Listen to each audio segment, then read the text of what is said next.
Утро на телеканале «Россия» продолжают «Вести Чувашия». В студии Дарья Петрова. Здравствуйте. На календаре пятница, 15 сентября. В республику поступила новая партия вакцинации от коронавируса. Об этом в ходе брифинга сообщил руководитель регионального Минздрава Владимир Степанов. Вакцины, по словам министра здравоохранения, поступают в регион регулярно. Так, первую партию препарата от ковида завезли в июле до начала эпидсезона. Еще более 5000 доз спутника прибыло на днях. Отмечу, прививочная кампания и от гриппа, и от ковида сейчас идет в плановом режиме. Вакцинация является одним из самых эффективных методов профилактики инфекционных заболеваний.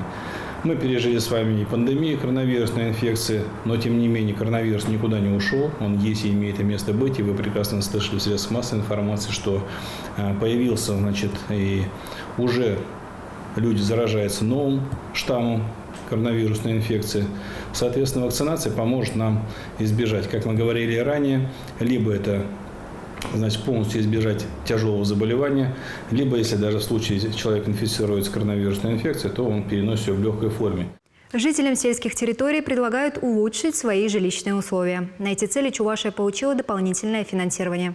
Списки Минсельхоз предоставили 6 округов – Алатырский, Батыревский, Ибресинский, Маринско-Посадский, Чебоксарский и Шамуршинский. На совещании с главами муниципалитетов руководитель регионального министерства сельского хозяйства Сергей Артамонов поручил подготовить списки желающих улучшить жилищные условия. Из федерального бюджета в республику поступят дополнительные более 45 миллионов рублей. Напомню, что общий объем финансирования на этот год превысил 66 миллионов. К слову, выделенные в начале этого года средства уже помогли 20 сельчанам преобразить свои дома. В субботу в республике стартует Всероссийский день бега «Кросс нации». По традиции забеги пройдут одновременно по всей республике. На старт выйдут тысячи любителей активного образа жизни. В зависимости от возраста и степени подготовки участники могут выбрать для себя дистанцию от 1 до 12 километров. В Чебоксарах забег состоится на Московской набережной. Подать заявку в электронном формате можно через портал госуслуги. Выдача нагрудных номеров для спортсменов и любителей будет организована на стадионе «Олимпийский». Каждую пятницу мы рассказываем, какие темы обсуждали жители республики в течение недели в социальных сетях. Самыми интересными постами поделимся прямо сейчас. Очередное северное сияние на днях было замечено в Чебоксарах. Тренд тут же подхватили другие жители региона и начали массово публиковать красочные снимки с разных уголков республики.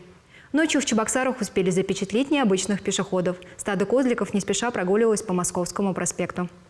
Кабаны тоже не прочь прогуляться по населенным пунктам. Диких зверей частенько видят в селе Абашево Чебоксарского округа.